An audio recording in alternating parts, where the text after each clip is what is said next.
Motokratos'tan herkese merhaba arkadaşlar. Hepiniz hoş geldiniz. Bugün Hellblade oyununun videosunu izleyeceğiz, filmini izleyeceğiz. Videoya geçmeden kanalıma abone olmayı unutmayın. Haydi bakalım geçelim videoya.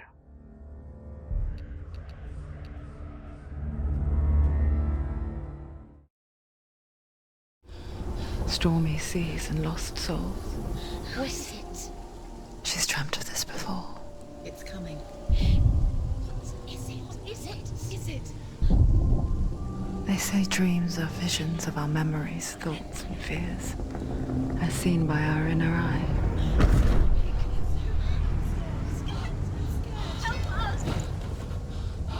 But what if each one of us is always dreaming, even when awake? And we only see what our inner eye creates for us. Is this what hell is? A world shaped by Senua's nightmares. Maybe that's why people fear seeing the world through her eyes. Yes, she's scared. Because if you believe that Senua's reality is twisted, you must accept that yours might be too.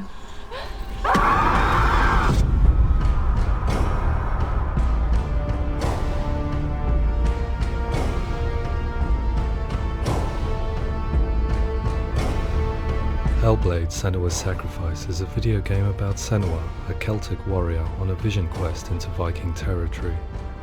But what sets our hero Senua apart is that she suffers from severe psychotic mental illness. He knows she's getting closer. He can feel her coming closer. She's getting closer. They're watching. The original idea for Hellblade was to create a classic hero's journey, a journey of suffering, but one where the fantasy world is not another planet or alternate universe, but a world that is constructed in Senua's mind. But to do so would mean putting psychotic mental illness at the center of the experience, a subject that is still considered taboo, and a challenge that was both terrifying and exciting in equal measure.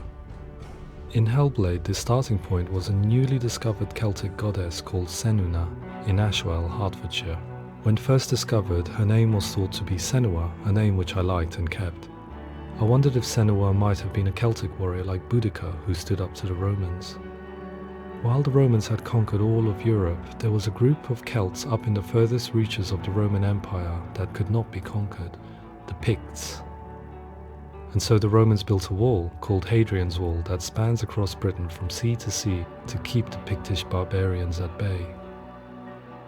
The Picts were known for their war paint, painted on with woad, and their matted hair clumped with lime. And so Senua would be a barbarian Pict in this image. What's your name? Senua. I haven't seen you before. I don't live home much. Oh, Zeno's daughter. I have to go. Wait! Orkney is off the coast of Scotland and was inhabited by the Picts, steeped in history and mystery, and so I made Orkney Senua's home and set the stage for a crisis. In the late 8th century, the first Vikings landed on the Orkney Islands. The population of the Picts crashed thereafter, replaced by the Norsemen of the 9th century. Were they wiped out? We don't know for sure, but it would seem likely given the reputation of the Vikings. The Northmen's brutality is legendary. High-ranking leaders and chieftains of the tribes they conquered were often offered as sacrifice to their gods. The most brutal of these sacrifices was known as the Blood Eagle. I imagine Senua as a young female warrior who returns home from exile to find her partner, Dillion, brutally sacrificed to a Norse god by these hellish warriors from a faraway land. I imagine the horror of this moment and how it would have dragged her deep into mental torment.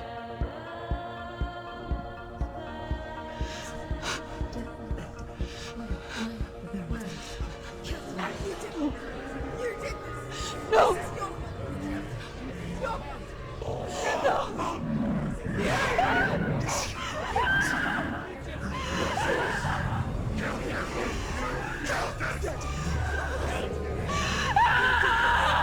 I came to learn that the Celts had a sophisticated and nuanced perspective on the nature of mental disorder. One term they used was Kelt. A Kelt is a man or woman who has been driven mad by a curse, battle trauma, or grief. The Kelt would take to a life in the woods in search of penance, punishment, and purgation. And so Senua became a Kelt, cursed by darkness, looking for redemption in the wilds.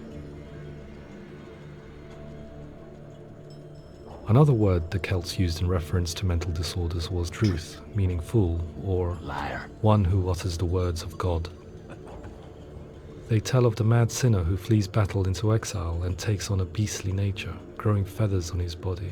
The character called Truth in Hellblade is based on a little-known person called Findan, an 8th century Irish Celt who was captured and enslaved by the Vikings, but eventually escaped to Orkney where he became a monk.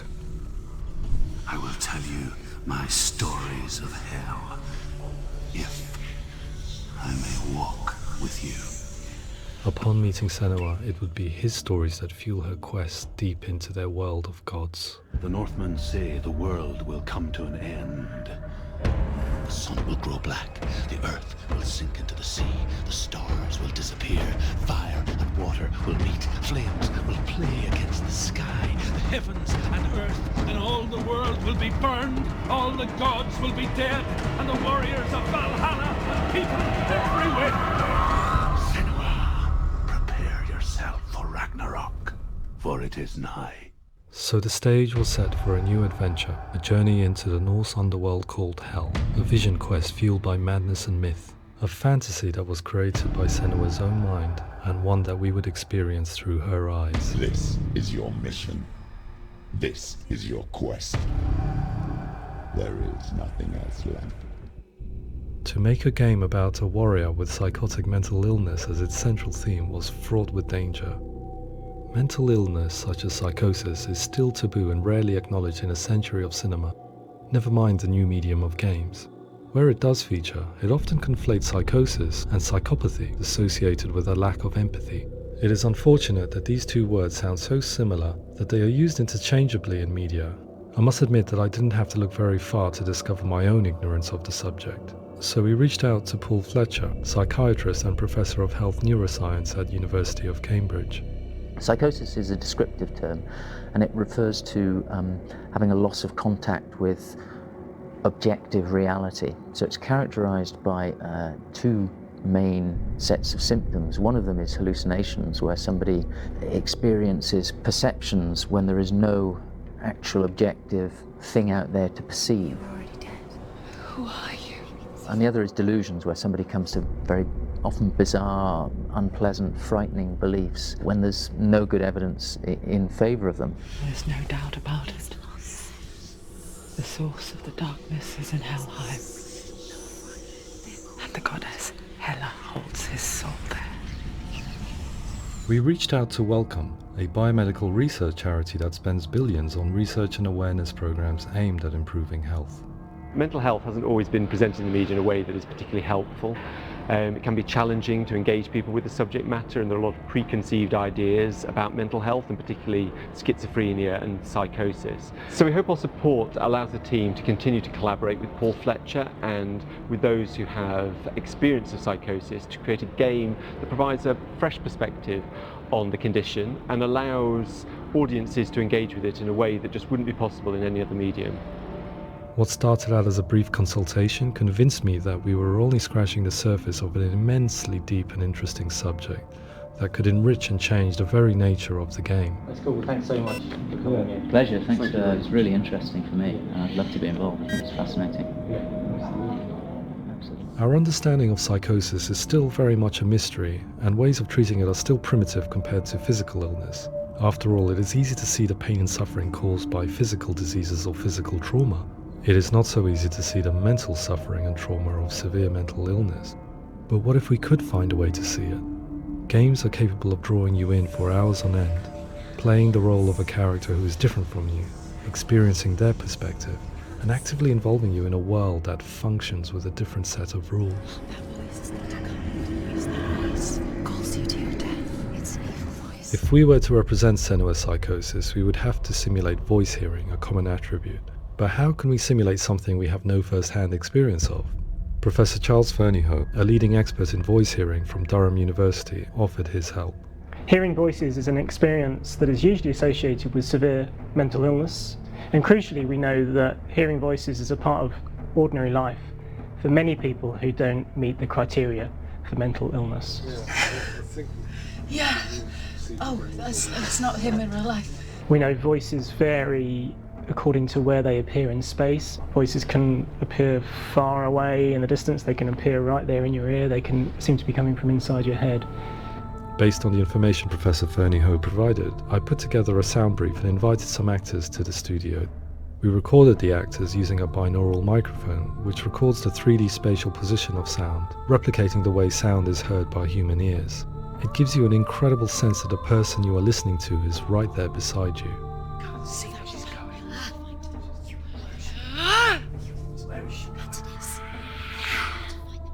Rachel Waddingham from the Voice Collective came to our studio with 2 young voice hearers to speak to our team. We talked at length about their experiences and they listened to our tests, giving us feedback on how we could improve on it. Everyone hates her. She's cursed. It's very hard to represent what this experience is like, partly because it's such a personal, intense, emotional experience. It's testament to how Ninja Theory have been listening to what the researchers are saying, but also crucially listening to the experts by experience. What they've come up with is so compelling. It's by far the best representation I've heard of what these experiences are like.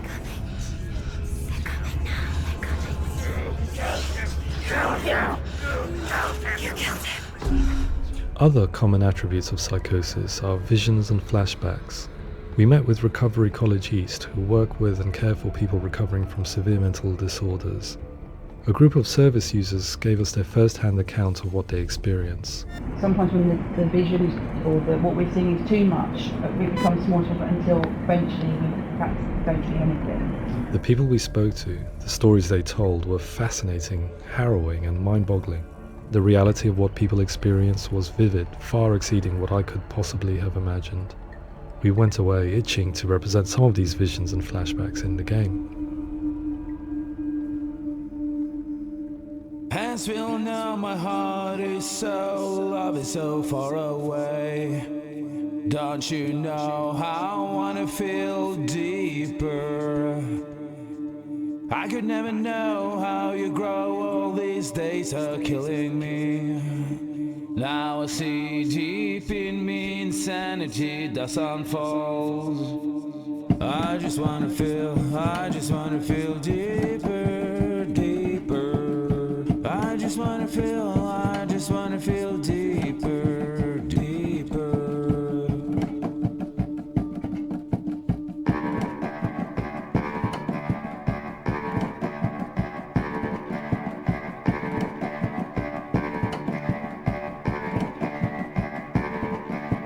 As we all know, my heart is so, love is so far away. Don't you know how I wanna feel deeper? I could never know how you grow, all these days are killing me. Feel like this, read like this, I just wanna live, that's all. I just wanna feel deeper, deeper. I just wanna feel deeper, deeper.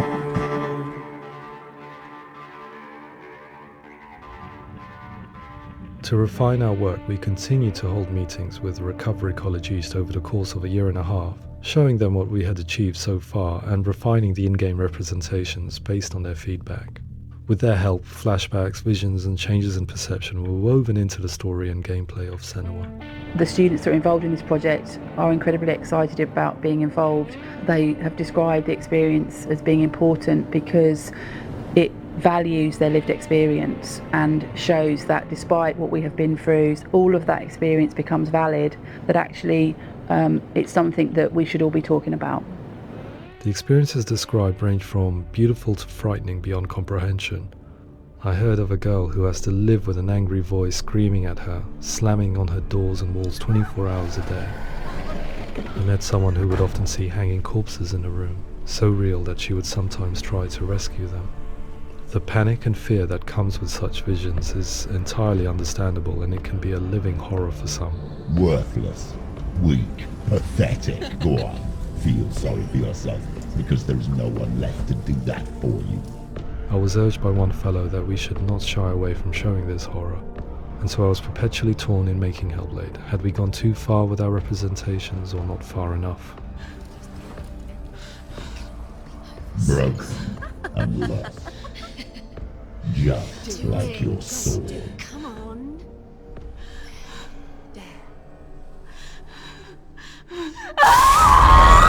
In some ways, voice hearing and visions were the low-hanging fruit, so to speak. There's another aspect of psychosis that is much harder to explain, but one that I think video games are uniquely able to represent, which are often called delusions. People begin to see patterns in the world. They begin to link things that most people wouldn't link. Most of the things that we might think would be coincidence or, not worth commenting on. Nevertheless, that might have a particular salience or importance for them. One individual described how everyday words, sounds, colours and objects were steeped in meaning to him, forming a strange and sinister puzzle that he was determined to solve but could not quite get to the bottom of. It's not just brain dysfunction. It's not like the system shut down. It's actually an incredibly creative process. The person creates a world populated with voices and phantasms and terrors, and they're completely immersed in it. They believe in it. We often invite people into the studio to play the game. In one of our playtests, they played through much of the game, making associations between runes, secret messages, and the threat of darkness that stalked them. There are many things that happen in the world of Hellblade that make perfect sense within the context of Senua's mind. The dark rot that's killing her slowly from within, the secret runes of the gods that block her path to Helheim, and strange associations that exist in the game to confuse you. To complete Senua's quest, you have to internalize and accept the logic and meaning behind these things to progress. Afterwards, they said that they didn't see much evidence of mental illness in the game. People with delusions of all sorts would argue the same thing, that they are not aware of their experience being abnormal in any way. I need this sword. It's important. Representing perception changes and thinking patterns within Hellblade gives us a set of symptoms common in psychosis.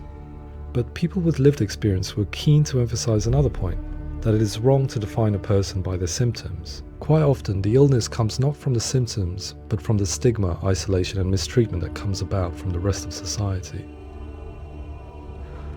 They say that I'm cursed. What if they're right? I needed someone to portray Senua, someone who could believably internalize her suffering.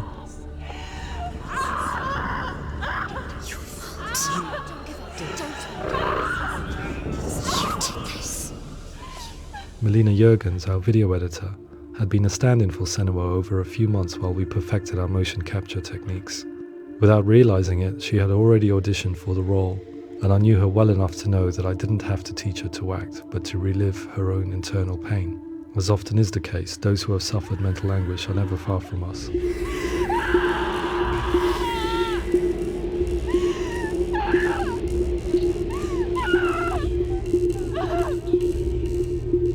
My hope is that by creating a compelling and aspirational character in Senua who feels very much real, albeit in a fantasy setting, we can provide a lens into her reality, a different one to yours, and this is where storytelling comes into play. I imagined her life based on common threads in real people's lives. She was always prone to psychosis as a child.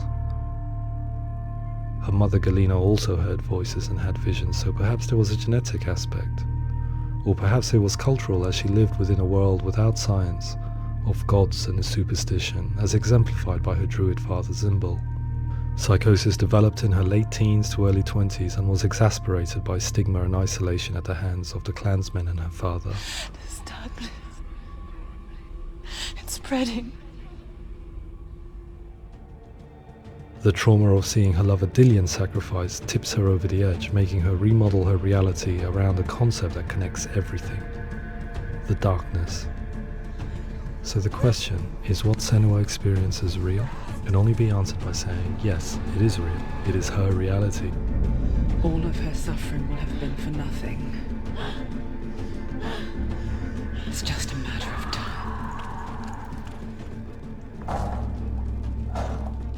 Towards the end of the project, service users and professionals that had collaborated with us were invited to see the near final game. It was a chance to see if the game had reflected their views or if it had misrepresented them. For me, being involved in especially developing Senua's character has been really important, and being able to bring in my perspective and what I see and what I hear, and having that built into the game has been a real privilege.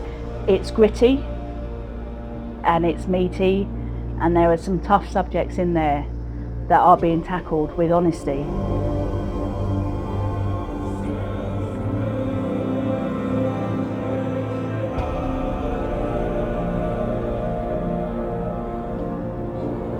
I was blown away by it today, absolutely blown away. It was just fantastic to get the opportunity to use our lived experience in a very creative way.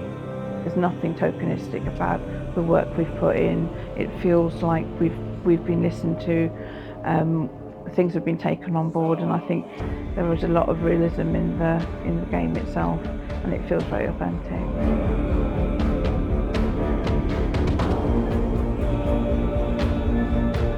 Hellblade will give people a good experience of what it's like to hear voices and have those experiences. I'm glad that the guys at Ninja Theory kind of asked us to come along and help them build an experience that's positive when it comes out, and get myself a copy and have a go.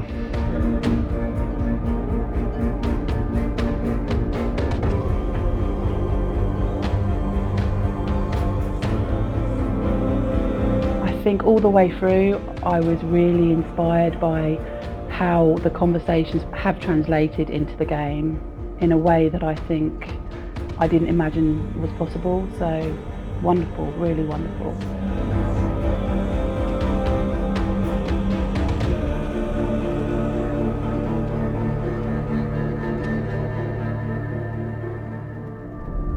I really hope that others will follow the lead they've set and use the power of something like a video game to change people's perceptions, to increase understanding, and ultimately to make some of the stigma around voice hearing and other experiences go away.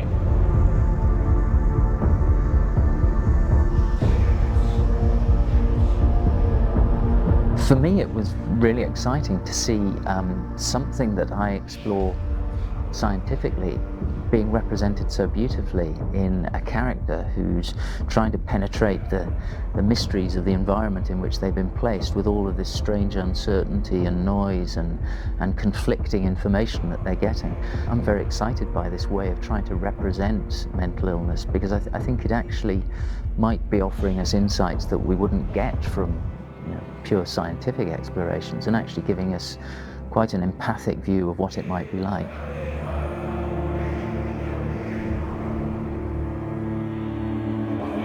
Mental illness has been with us for as long as we have been on this planet, but why? Why hasn't evolution stamped out this weakness from within our gene pool? I often pondered this question until I realized that the question had an inbuilt flaw. It assumes that being and thinking differently is a weakness. The only reason we have computers, spacecraft, medicine, poetry, art, and yes, even video games is because individuals are able to simulate new abstract realities in their minds and share them with the rest of us. We need people to be willing to see differently in order for us to progress and survive as society. And we need to be open to these new ways of seeing. And it is this spirit that motivated me to create Senua's story and share it with you.